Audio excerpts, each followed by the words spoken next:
The rain beat down against the cracked window of Clara James's apartment, turning the world outside into a blur of gray streaks and neon reflections. She sat at the edge of her sagging bed, one hand resting on her swollen belly, the other clutching her phone. At 22, Clara felt much older than her years. Life had stolen the sparkle from her eyes long before this pregnancy, though she still carried herself with a quiet dignity that no hardship could fully erase. The buzz of a new message startled her. She swiped at the cracked screen, expecting a reminder about her overdue rent. Instead, what she read made her stomach drop. Greater than, let's invite the little intern to the gala. Imagine her walking in with her thrift store clothes. The CEO will laugh himself sick. There was a string of laughing emojis, followed by a photo of a glittering gold-embossed invitation. Clara's lips parted as she scrolled further. They were talking about her. Her chest burned with humiliation. She remembered her brief time as an intern at Cross Enterprises, fetching coffee, running errands, often invisible. She had left after missing too many days while caring for her sick mother, but apparently she had left enough of an impression to be their joke. Clara almost deleted the message, almost convinced herself it wasn't worth a second thought. But her reflection in the darkened window, tired eyes, rounded belly, stared back at her accusingly. Why should she always shrink? Why should she let them laugh at her? Something inside her, fragile but fierce, sparked to life. She didn't have money for gowns or glittering jewelry, but she had something better, her mother's old navy dress, carefully altered to fit her new body. It was simple, but elegant. And Clara decided she would wear it, not to prove herself to them, but to herself. 3 nights later, Clara stood before the gilded doors of the Grand Marlowe Hotel. A doorman glanced at her invitation, raised an eyebrow at her figure, then stepped aside. Her pulse thundered in her ears as she walked into the ballroom. The room glittered like a dream, chandeliers dripping with crystals, guests in designer gowns, the murmur of wealth and power. The moment she entered, conversations paused.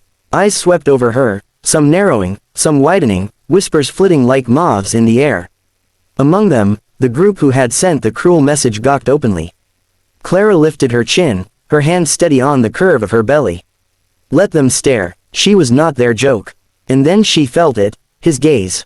Damien Cross, the youngest CEO in the city, infamous for his ruthless deals and magnetic presence. He stood near the stage, champagne glass in hand, his tailored suit as sharp as the cut of his jaw. When his eyes found hers, they locked there, unblinking. For the first time that evening, the unshakable Damien looked, stunned. Clara swallowed, her throat tight. She hadn't planned for this, not really. She hadn't planned for the way her stomach twisted when she remembered that night, months ago, when Damien had offered her a ride home after finding her crying in the stairwell about her mother's medical bills. He had been kind then, almost human. One moment of comfort had turned into something else, something she had carried ever since. Clara turned away, forcing herself to breathe, but soon she sensed him moving. A ripple went through the crowd as Damien crossed the floor toward her. "Miss James," he said, his voice deep, steady, though his eyes betrayed something more unsettled. "I wasn't expecting to see you here." She forced herself to meet his gaze. "I wasn't expecting an invitation." His jaw tightened. "That wasn't from me. I figured as much," Clara said softly. "Apparently, your employees find it amusing to drag people like me into your world as a joke." Damien's eyes flicked past her, and she saw the group of whispering employees shrink under his glance. But when his gaze returned to her, it softened. Or perhaps it sharpened, she couldn't tell. Because now he wasn't just looking at her face. His eyes lingered on her rounded belly. "You're expecting." Clara's hand instinctively shifted to her stomach. "Is that a problem?" "No," he said quickly, though the word seemed torn from him. He looked at her with an intensity that made her want to flee. "It's just unexpected." She began to turn away, but his hand caught hers, not forceful, but certain.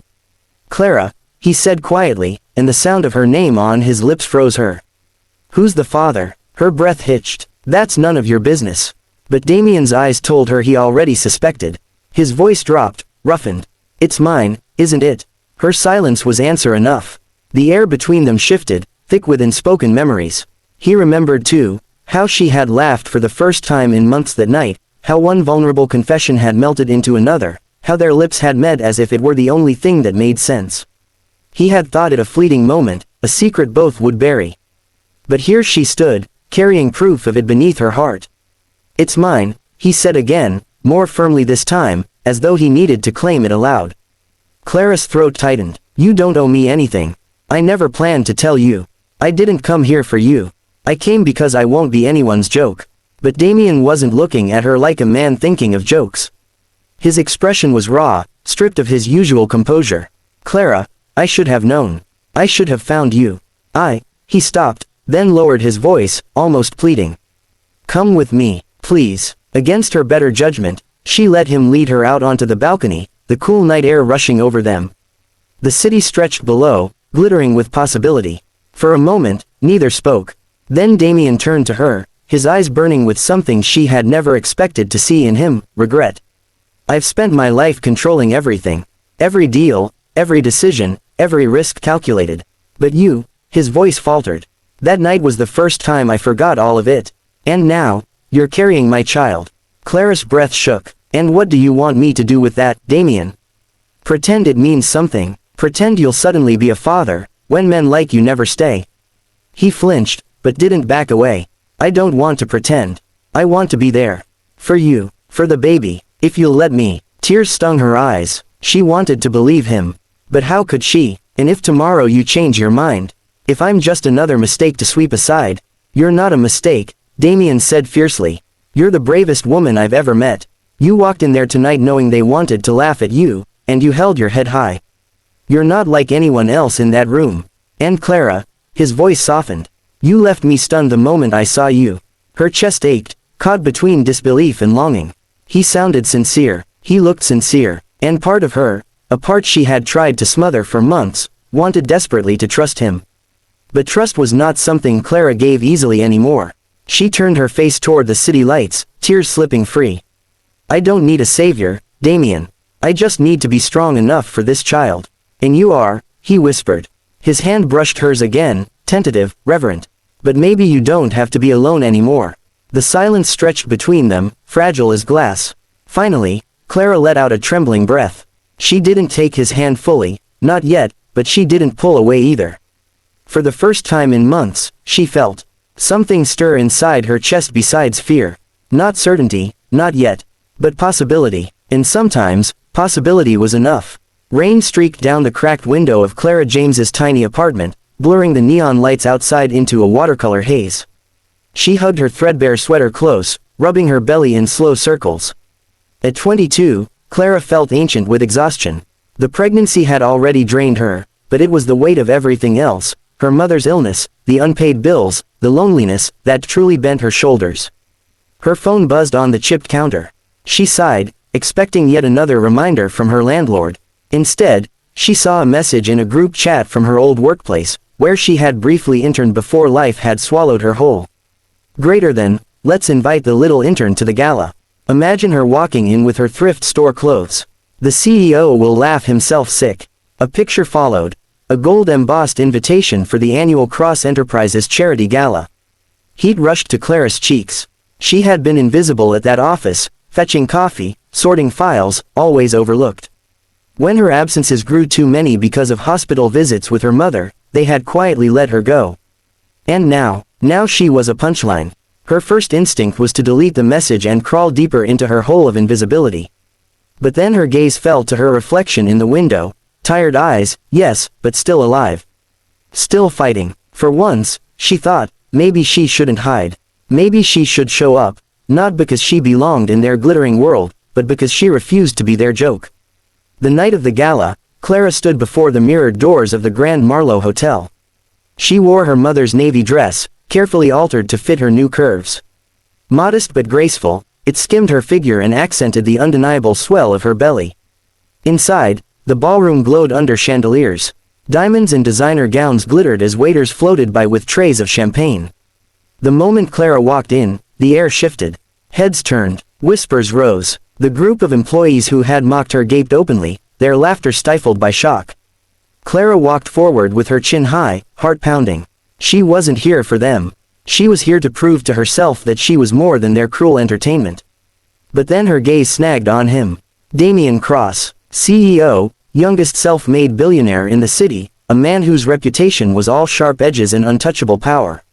He stood near the stage, a glass of champagne in hand, conversing with investors. Until he saw her. His dark eyes locked onto Clara, and for the first time in his carefully calculated career, Damien Cross looked utterly stunned. His gaze swept over her face, down to her rounded belly, then back again. Clara's heart stuttered. She hadn't expected this. She hadn't expected him to even remember her, let alone stare at her as if the ground beneath him had shifted. But he did, and in his eyes, she caught something she hadn't seen in anyone else's tonight. Not scorn, not laughter, but recognition. Part 2. Clara tried to ignore him, but it was impossible. The moment Damien started moving toward her, the crowd parted instinctively. He reached her in moments, his presence overwhelming, his expression unreadable. "Miss James," he said, voice low but steady. "I wasn't expecting you." She met his gaze, forcing her own voice not to tremble. "Neither was I." His eyes flicked toward the employees who had set her up, then back to her. "That invitation didn't come from me." "I know," she said, her chin high. "But they sent it, and I came. I won't be anyone's joke." Damien studied her, his eyes lingering again on her stomach. "You're expecting." Clara stiffened, resting a hand protectively over her belly. "Yes. Is that going to be tonight's entertainment?" "No." His tone was clipped, but his gaze was rawer than she'd ever seen. "Just unexpected." She turned as if to leave, but his hand caught her wrist. "Clara," he said softly, and the way he spoke her name froze her. "Who's the father?" Her chest tightened. "That's none of your concern." But Damien's eyes widened slightly, realization dawning.